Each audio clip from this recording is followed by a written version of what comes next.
Bom dia, boa tarde ou boa noite, dependendo do horário que você estiver aí nos assistindo. Meu nome é Sérgio W. Soares e estamos dando início a mais um Auxílio ao Evangelho no Lar.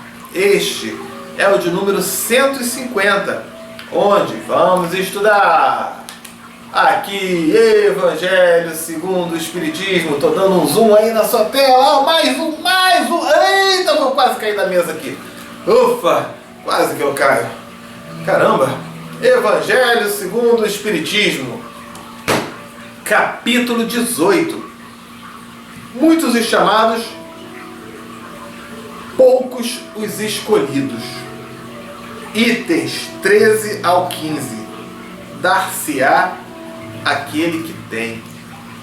É um capítulo bem interessante de se estudar, porque muita gente não compreende direito.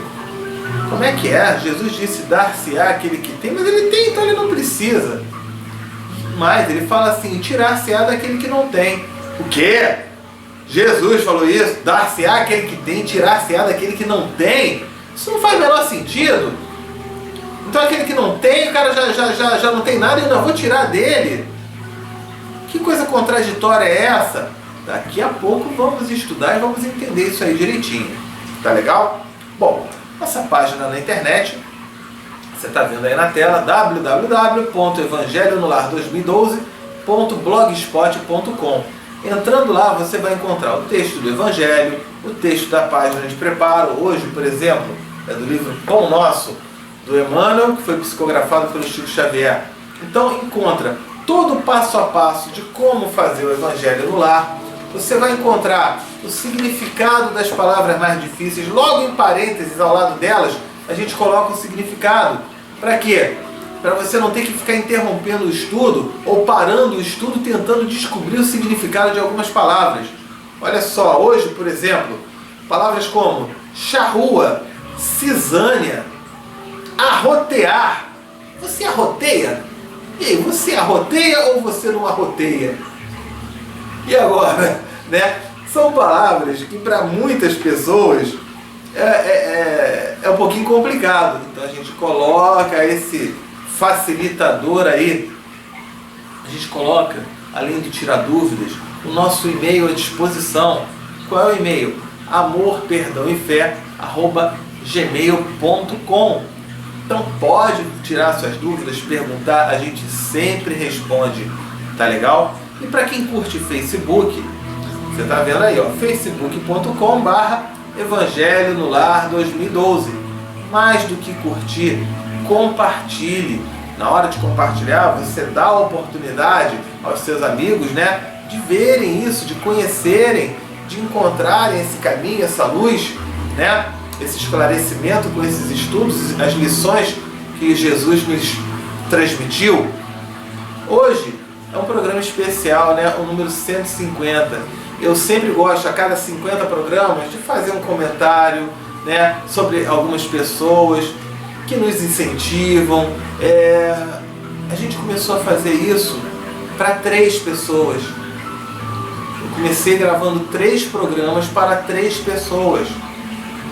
E olha só essa semente, como é que foi, né? Chegamos essas 3 pessoas foram divulgando, foram compartilhando, viraram 10, viraram 50, viraram 100, viraram 1000. E hoje são mais de 10.000 pessoas que curtem, entre curtir a página, entre curtir o YouTube, entre curtir tudo isso. Olha só, é um trabalho, uma grande responsabilidade, é um amor muito grande. E eu sou o primeiro a aprender a ter que essas lições todas aqui que a gente passa, eu tenho que ser o primeiro a absorver, compreender e tentar, dentro da minha possibilidade, praticar no dia a dia, né? Então, é muito bacana isso. Quero agradecer a todos. Vamos continuar trabalhando, vamos continuar nos empenhando, vamos continuar fazendo esse estudo, né? Essa prática do Evangelho no Lar, porque é uma grande caridade, em primeiro lugar, com nós mesmos. Tá certo? Bom, sendo assim, feitos esses agradecimentos aí, vamos dar início com a prece de abertura.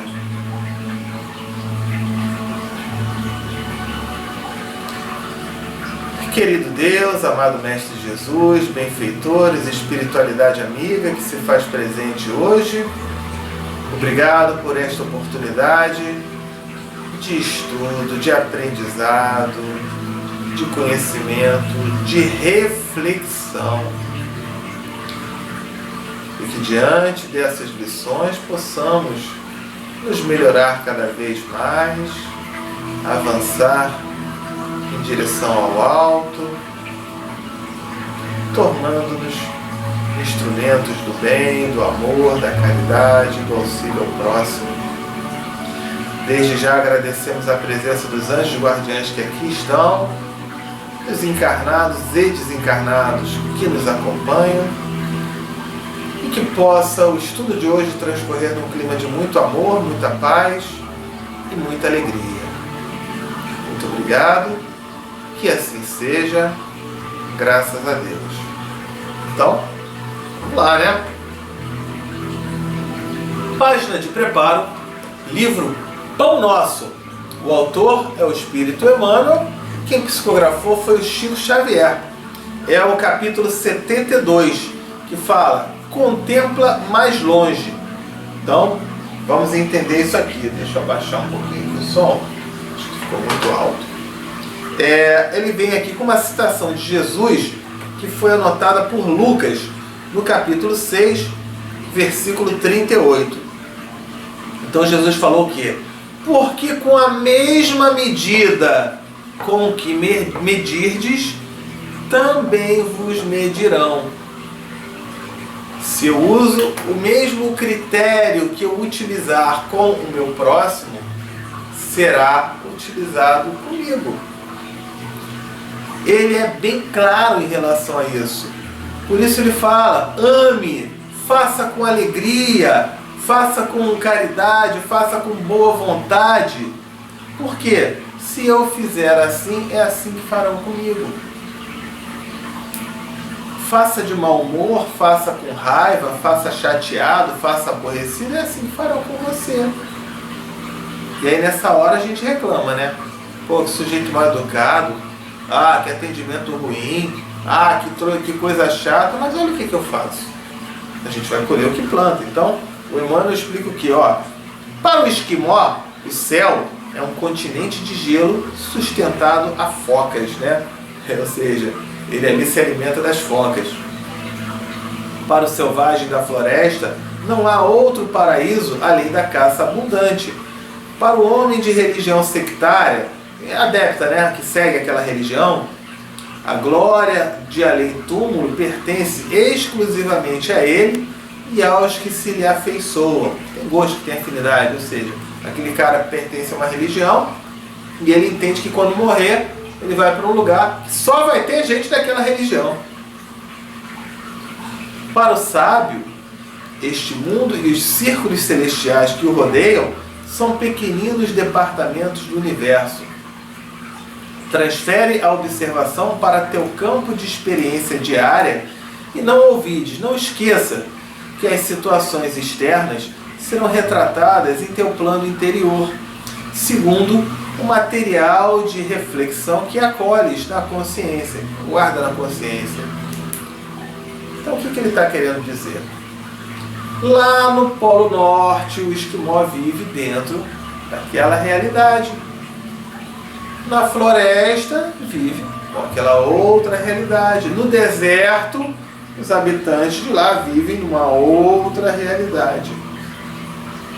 Na cidade grande, nas grandes capitais, aquela selva de pedras, né, de edifícios, dentro de uma outra realidade. No campo, na fazenda, dentro de uma outra realidade. E aí ele fala que cada um vai adaptar para si próprio essa sua realidade. Por quê? O que cada um tem em comum? Com tantas realidades diferentes, o que cada um tem em comum? Aí o Emmanuel fala aqui, se perseverares, você insistir na cólera, na dor, né? Todas as forças em torno te parecerão iradas. Iradas é de ira, tá? É de dor, tá? Não é irado igual a juventude fala, caramba, que coisa irada, que legal! Não, o irado não é nesse sentido não, tá ok? Então, eu insisto na dor, eu vou receber o quê? Dor. Se preferes a tristeza, anotarás o desalento, o abatimento, a decepção em cada trecho do caminho. Se duvidas de ti próprio, ninguém confia em teu esforço. Então, em todas essas realidades, nós carregamos sentimentos de alegria ou de tristeza. É isso que ele está colocando. Cabe a gente escolher: quero ser triste ou quero ser feliz. É você que escolhe. Não venha com essa de colocar a culpa no outro. Ah, porque aquele outro me estressa, me irrita demais. Não, você se deixa irritar por causa daquele outro. Se aquele outro te irrita, te provoca e tudo mais, você é um bobão, deixa ele pra lá. Deixa ele ficar falando. Então, ele não sabe o que ele está falando. Ele está provocando. Eu vou entrar nessa provocação. A escolha é sua, é sempre sua. Minha, nossa. Então essa é a lição. Se te habituaste às perturbações e aos atritos, dificilmente saberás viver em paz contigo mesmo. Então, ele coloca sobre isso. Já reparou que tem gente que é provocada, que o pessoal irrita, faz e a pessoa está lá fazendo o caminho dela, tranquilinha. Porque ela escolheu ser feliz. Eu cito aqui um exemplo de um amigo na instituição chamada Vicente Moretti. São pessoas que têm deficiência, né? Deficiências mesmo, não só cadeirantes, né? Mas de nascença, enfim, dificuldades muito grandes, até para falar, né? Para se deslocar, para se movimentar. E eu tenho um amigo lá, que mora lá, né, residente, cadeirante, que é o Jonas. Eu já aprendi uma grande lição com ele. O Jonas, uma vez ele falou para mim assim: Sérgio, eu aqui, a roupa que eu uso é a roupa que me dão, eu não escolho a roupa para usar, é a roupa que me dão de doações. A comida que eu como, no meu almoço, não sou eu que escolho o cardápio, é o que colocam no meu prato, na minha mesa. O time que eu torço é a camisa que colocam para mim quando alguém vem me visitar. A hora de tomar banho, não sou eu que escolho, é a hora que decidem me dar banho. Tudo aqui é decidido pelos outros. Mas tem uma coisa que eu posso decidir. Eu posso decidir ser feliz. E é por isso que toda vez que as pessoas vão lá visitá-lo, ele e vários outros residentes dessa instituição, é impressionante, eles estão sempre sorrindo, estão sempre de bom humor, estão sempre com uma alegria extraordinária, contagiante. E brinca, e mexe contigo, deixa de bobeira e tal. É de arrepiar. Porque teriam vários motivos, né, para de repente ficarem revoltados, aborrecidos com essas limitações todas. E ele, na sua simplicidade, dá uma grande lição. Ele fala: eu escolhi ser feliz. Então, se ele consegue isso, por que a gente não pode conseguir? Por que a gente não pode chegar no nosso dia, né? E, legal, eu tive uma razão aqui para me chatear, mas eu tenho outras para me considerar feliz. A começar pelo fato de estar vivo, de falar, de conversar, de me comunicar, de poder comer um prato de comida, poder almoçar, poder escolher o que eu vou querer para o meu almoço. tanta coisa simples, mas que na hora que a gente perde, aí a gente sofre. E quando a gente tem, a gente quase não dá valor, né? Então, vamos continuar aqui. Respirarás na zona superior ou inferior, torturada ou tranquila, em que colocas a própria mente. E dentro da organização na qual te comprazes, te agrada, né? É compatível, né? Viverás com os gênios que invoca. Gênios é o quê? O humor, né? Que você invoca. Se eu estou a fim de ficar de bom humor, assim eu estarei. Se eu estou a fim de ficar de mau humor, não vai ter quem resolva. Não tem gente que reclama de tudo, por mais que você faça, ajuste, compre um negócio e tal, e a pessoa continua reclamando. Por quê? Não é a gente. É ela que está nesse estado, que fica, que quer ficar nesse estado, que quer ficar mal-humorada. Então deixa, o que eu posso fazer? Vamos dar tempo ao tempo, um dia ela vai perceber, né? Então é você que faz o seu dia ser feliz ou não.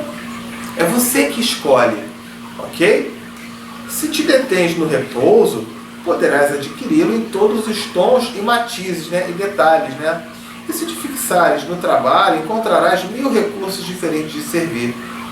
Em torno de seus passos, a paisagem que te abriga será sempre, em tua apreciação, aquilo que pensas dela. Por quê? Com a mesma medida que aplicares à natureza, obra viva de Deus, a natureza igualmente te medirá. Então, essa é a grande lição, né? É você que decide sobre a sua felicidade ou não. Sobre os motivos para estar feliz ou não. Eu costumo dizer que todo dia a gente pode encontrar 5 boas razões para considerar o dia de hoje chato, triste ou para considerar o dia de hoje feliz. Eu posso considerar o dia de hoje chato porque eu tive que acordar cedo para gravar esse programa. Poxa, um soninho, né? Ah, caramba, ontem eu fui dormir tarde demais, acordei cedo. Poxa vida, acordar cedo assim, tô cheio de sono aqui, tô cheio de... É uma razão. Eu posso também me considerar feliz porque, olha só, eu estou estudando aqui de novo. Eu estou aprendendo aqui de novo. Quantos amigos, quantos irmãos estão estudando junto conosco, compartilhando essas lições, ajudando um ao outro. Eu posso me considerar feliz por isso.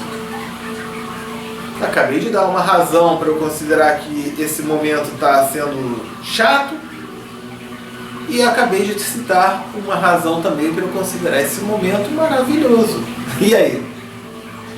É você que escolhe. Caramba, tem que fazer evangelho no lar, que coisa chata, mas que tédio. Legal, você pode considerar isso, né? Podia estar vendo a novela, o futebol, estar fazendo outra coisa. Podia. Você poderia também considerar, poxa, que oportunidade bacana. Eu nunca tinha parado para pensar nisso. Não é o outro que faz a minha felicidade ou a tristeza, mas sou eu mesmo. Então, se eu trabalhar a minha mente em relação a isso, eu posso me considerar sempre bem. E na hora que eu ficar de mau humor, eu tenho a chance de modificar esse quadro. Como? Para, 5 minutos. Respira. Respira fundo.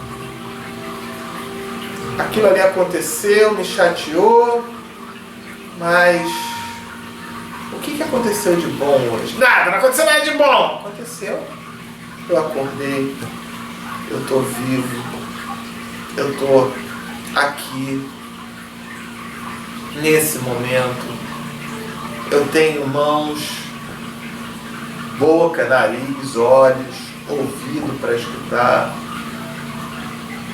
cabeça para pensar. Já são boas razões, hein? Quer saber? Deixa eu mudar esse meu dia, deixa eu pensar em coisas boas, deixa eu vibrar coisas boas, e aí coisas boas virão para você. É você que muda esse foco. Experimenta, depois manda um e-mail pra gente, para você ver. Então, capítulo 18, eu vou fazer uma leitura, eu vou ler ele inteiro, tá? E depois vou para a explicação, porque é um tema que confunde mesmo, principalmente no item 13 e 14, a pessoa fica baratinada. Aí vem a instrução dos espíritos, depois eu vou complementar, tá certo? Então, capítulo 18, muitos os chamados, poucos os escolhidos. Itens 13 ao 15, dar-se-á aquele que tem. Então, no item 13, foi uma anotação feita por Mateus, no capítulo 13, versículo 10 ao 14. O que Mateus falou ali, que estava contando, né? Aproximando-se dele, seus discípulos lhe disseram: Jesus, por que falas por parábolas? Parábolas são situações, historinhas, né? Para a gente comparar e a gente conseguir se situar.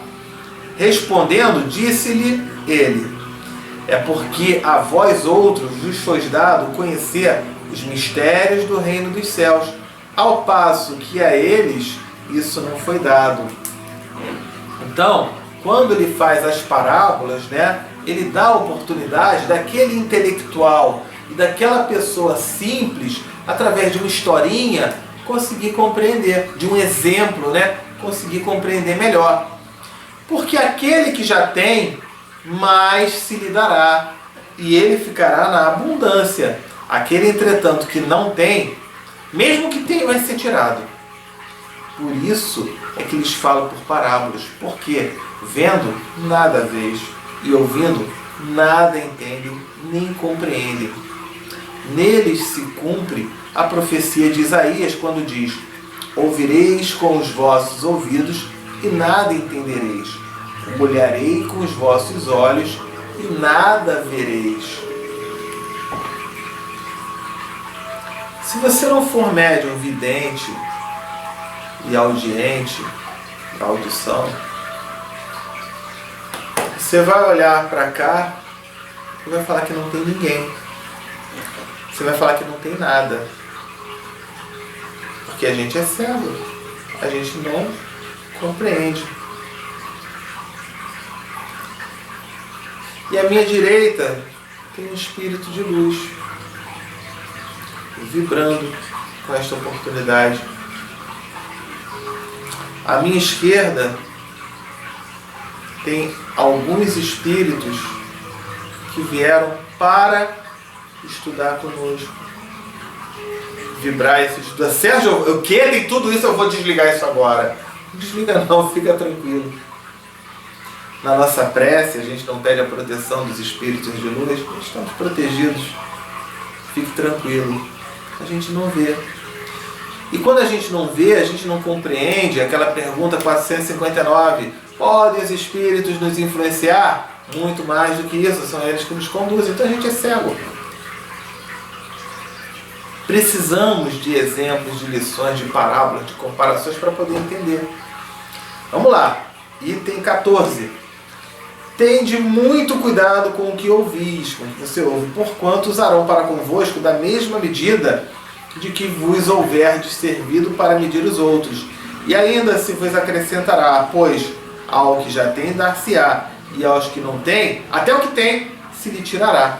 Foi Marcos que anotou isso no capítulo 4, versículo 24 e 25. Como é que é? Aquele que tem, eu vou dar mais para ele, mais ele vai ganhar, e aquele que não tem, ainda vai ser tirado o pouco que tem. Mas isso não é caridade, isso vai contra o que Jesus ensina. Vamos entender. Item 15. Dar-se-á ao que já tem e tira-se do que não tem. Meditar esses grandes ensinamentos que vos são por vezes afigurado, né, apresentado, paradoxais, incoerentes, né, contraditórios. Isso parece uma grande contradição. Não parece coerente, né? Aquele que recebeu é o que possui sentido da palavra divina. Recebeu unicamente porque tentou tornar-se digno dela e porque o Senhor, em seu amor misericordioso, anima os esforços que tendem para o bem. Aturados, assíduos, né, constantes, perseverantes esses esforços atraem as graças do Senhor. São um imã que chama a si o que é progressivamente melhor. As graças copiosas que vos fazem fortes para galgar, né, percorrer a montanha santa, em cujo cume está o repouso após o labor, após o trabalho. Se eu planto muito, eu vou colher muito. É isso que ele está dizendo. Eu plantei muito, eu vou colher muito. E aí eu colhi muito. E fiquei assim, meu Deus, obrigado. Eu vou fazer uma coisa, eu vou plantar mais ainda, eu vou me dedicar mais ainda, eu vou me empenhar mais ainda. Dar-se-á aquele que tem mais. Eu tenho a boa vontade, a perseverança, o esforço, o estudo em fazer mais. Então eu vou receber mais. E aquele que não faz, não vai receber nada. E de repente vai ser tirado até mesmo aquilo que ele tem. Ele não faz nada, não quer nada com a vida, não quer coisa nenhuma, vai ficar vivendo de quê? Vai querer que todo mundo dê na boquinha dele? Não, vai ser até tirado aquilo que ele tem, o pouco que ele tem. E aí vamos parar com essa história de ficar, coitado, ele não tem nada, mas ele pode fazer. Ele pode se esforçar. Ele pode buscar uma escola, um emprego, um trabalho e devagarzinho conquistar. Porque todos nós evoluímos através do nosso esforço.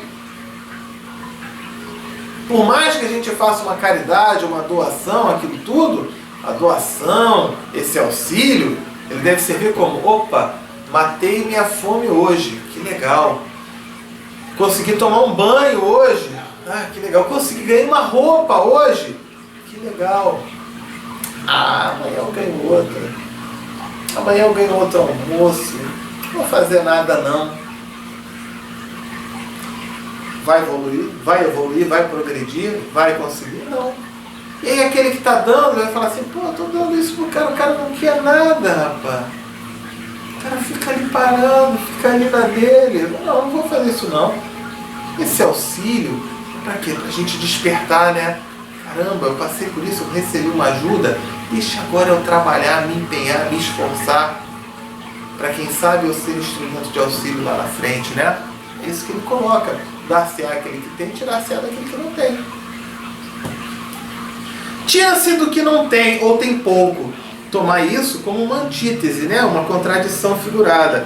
Deus não retira das suas criaturas o bem que se haja dignado de fazer-lhes. Homens cegos e surdos, abri as vossas inteligências e os vossos corações.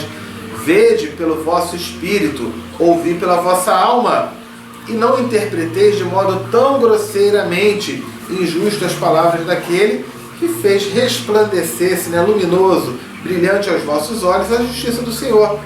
Não é Deus que retira daquele que pouco recebera. É o próprio Espírito que, por pródigo é o quê? Imprudente, esbanjador e descuidado, não sabe conservar o que tem e aumentar, fecundando o óbolo, né, a contribuição que lhe caiu no coração.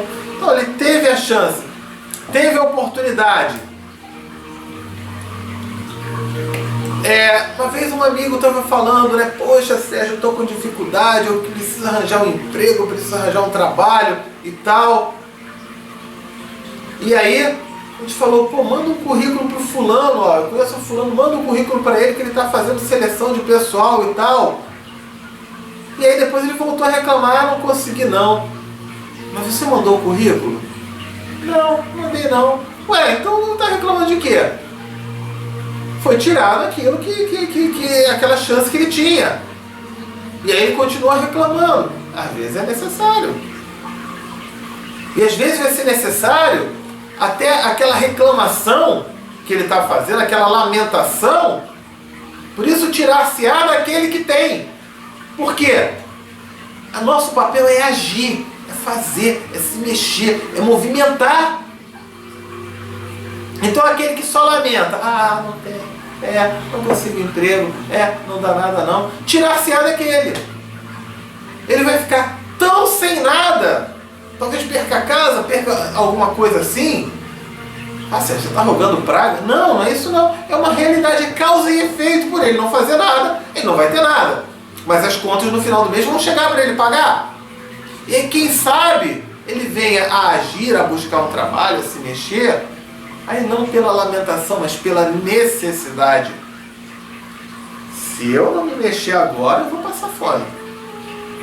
Ou eu já estou passando fome, eu tenho que mexer. eu vou ter que acordar. Não tem emprego? Não tem emprego, mas tem trabalho.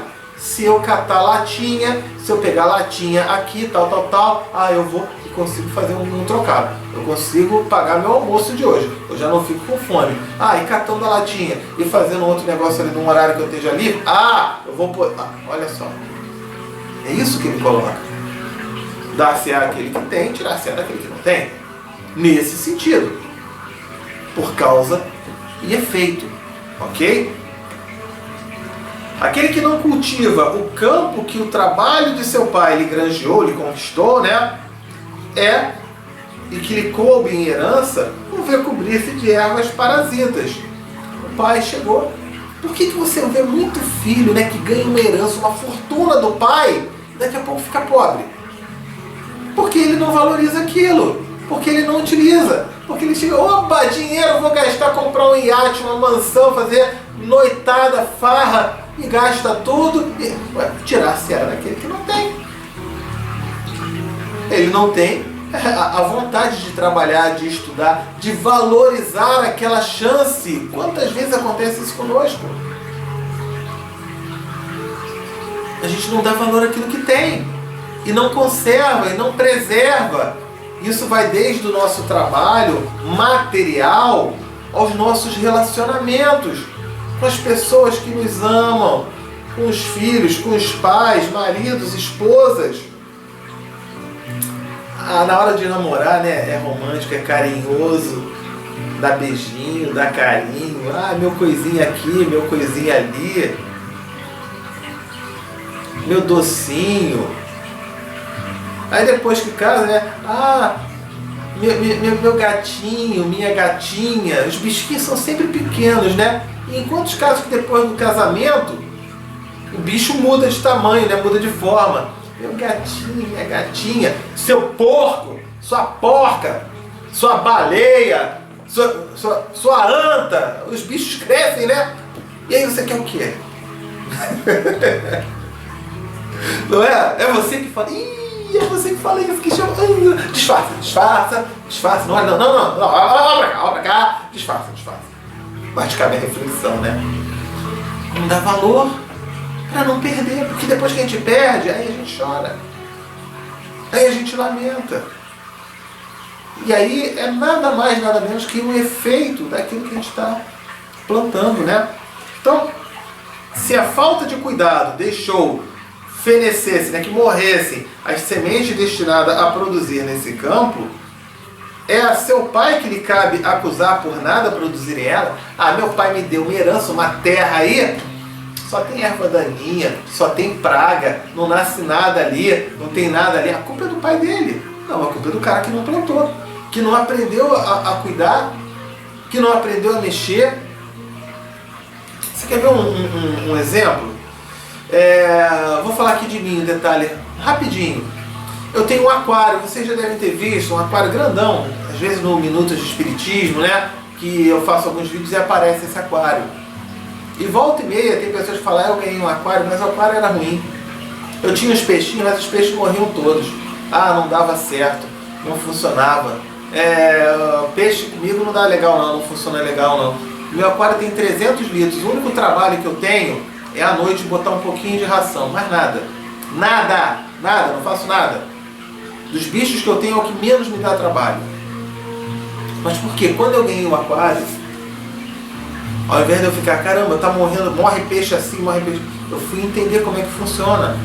Eu fui entender que existe o pH da água, que se o pH aumentar o peixe morre, ou diminuir o peixe morre, ele tem que ser mantido ali. E que para manter aquele pH, eu tenho que colocar o que? Tronco de árvore faz reduzir o pH. Pedrinha faz aumentar o pH. Então a quantidade de troncos e de pedras faz aquele pH ficar equilibrado. E uma vez atingido esse equilíbrio, eu posso tirar um bocado daquela água e jogar uma outra água, vai manter, vai se estabilizar dentro daquele pH que mantém os peixes vivos. Então a culpa é do aquário? A culpa é do presente que eu ganhei? A culpa é que, meu pai me deu aquele aquário, mas não, esse aquário tá ruim, tá uma porcaria. Não, a culpa é minha. A partir do momento que eu vou, estudo, pego um livro, pergunto para um, para outro e aprendo, não tem mais problema. É isso que ele está colocando. Se eu pegar esse aquário que eu ganhei e, vou colocar água, vão morrer todos os peixes. E aí eu vou dizer que o aquário, ele me deu um aquário com defeito. Não deu. Então é isso que ele coloca, da gente fazer o nosso esforço. Não e não. Em vez de acusar aquele que tudo lhe preparara, nossa, hoje o estudo vai passar um pouquinho da hora. Que tudo preparara de criticar as doações que recebera, queixe-se do verdadeiro autor de suas misérias, e arrependido e operoso, angustioso, né? Meta, corajoso, mãos à obra, arroteie, olha o arroteie, desbrave, enfrente, é isso que é arrotear, tá? O solo ingrato com o esforço de sua vontade, lavre-o, cultive, né? Plante, fundo, com o auxílio do arrependimento e da esperança, lance nele, confiante, a semente que haja separado por boa dentre as más, separou a boa semente da semente ruim, regue-o com o seu amor e a sua caridade, e Deus, o Deus de amor e de caridade, dará àquele que já recebera, vai dar mais para aquele que recebeu, que tem. Por quê? Porque ele está fazendo, porque ele está se dedicando, está se empenhando. E isso é uma justiça. Seu estudo, seu trabalho, seu esforço, nada mais justo do que eu conseguir ganhar. Se eu não faço nada e fico parado lá reclamando da vida, nada mais justo do que aquele cara não recebeu, ué? O que tem de contradição nisso? Isso na verdade é um incentivo. Peraí, deixa eu me mexer, deixa eu estudar, deixa eu me empenhar, deixa eu trabalhar. Verá ele então, coroados de êxito aos seus esforços, e um grão produzir 100 e outro 1000, né? Plantou um grãozinho, viraram 100 grãos e viraram 1000 grãos, e assim vai. Ânimo, trabalhadores, tomai dos vossos arados e das vossas charruas. Charrua é aquele instrumento usado para lavrar a terra, tá? Lavrai os vossos corações, arrancai deles a cisânia. Cisânia é a erva daninha, tá? E no sentido figurado, cisânia é o que? A intriga, a desavença, a discórdia, né? Tira isso do seu coração. Semeai a boa semente que o Senhor vos confia, e o orvalho do amor lhe fará produzir frutos de caridade.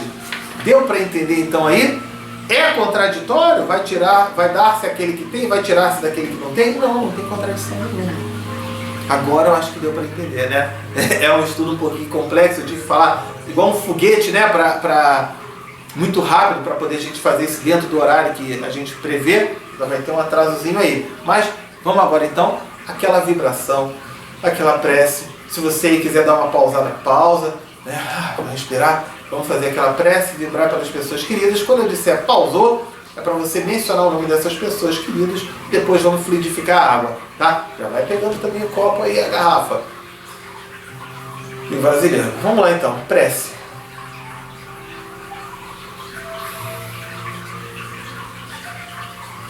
Querido Deus, amado Mestre Jesus, benfeitores, espiritualidade amiga, viemos neste momento pedir para cada irmãozinho encarnado ou desencarnado que possa receber de Ti a luz, o auxílio, o amparo, o esclarecimento, a oportunidade e a semente para plantar e se empenhar naquilo de bom, para que naturalmente venha a colher os melhores frutos. Possam cada irmãozinho aqui mencionado receber tudo aquilo de bom e de melhor, que assim seja, graças a Deus. Podem falar o nome dessas pessoas e pausar aí enquanto isso.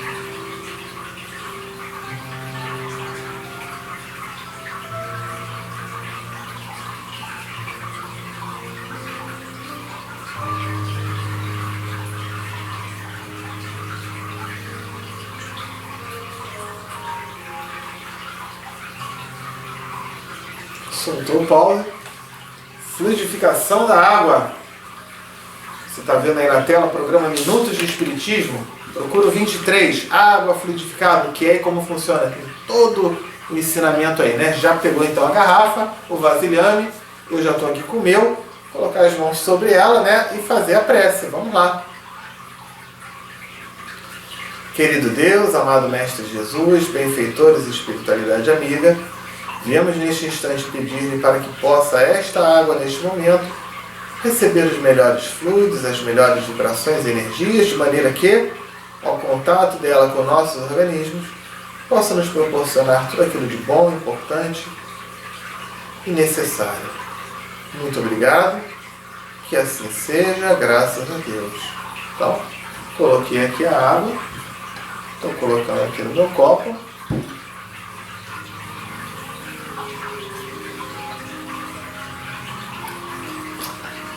Você aí pode pausar um pouquinho, né? Dar uma esperada, né? Uma tranquilizada. Hoje eu fui falando muito afobado, né? Enfim, muito intenso, né? Agora vamos tranquilizar, vamos relaxar, harmonizar. E fazer a prece de encerramento. Então vamos lá.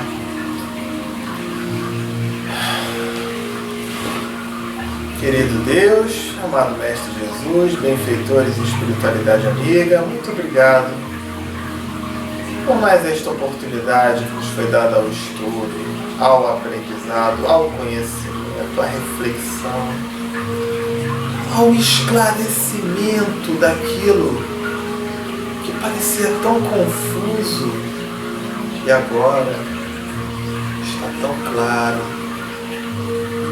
ficou tão fácil de compreender.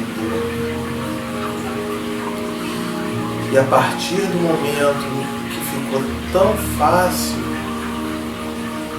que a gente possa também trabalhar em cima dessas lições, colocando na prática em nosso dia a dia os valores do amor, do perdão, da fé, da caridade, do auxílio, da tolerância, da paciência, da entrega, da luta, trabalho, da perseverança, da alegria e da paz. De forma que cada vez que praticarmos alguns desses valores, estejamos sendo verdadeiros instrumentos de Deus nessas atitudes. Pedimos também que possamos ter uma boa semana, com todo o auxílio e proteção que nos for possível, seja por nosso merecimento ou pela misericórdia de Deus. Que possamos estar aqui juntos na próxima semana para mais um estudo, mais uma oportunidade de auxílio, agradecendo sempre aos anjos guardiães que estiveram conosco hoje, dando sustento e o amparo a nós neste momento. Muito obrigado, que assim seja, graças a Deus. Muito bem, né? Hoje estendemos um bocado aqui o nosso tempo, né? Quase 4 minutos além, mas às vezes 3, 4, 5 minutinhos, não tem problema. Não pode passar meia hora, não pode... aí você interrompe, aonde estiver parado, interrompe, na semana seguinte dá a sequência, ok? Estamos então finalizando o estudo de hoje. Fiquem todos com Deus, tenham todos uma ótima semana e encontro marcado semana que vem, tá bom? Tchau, tchau!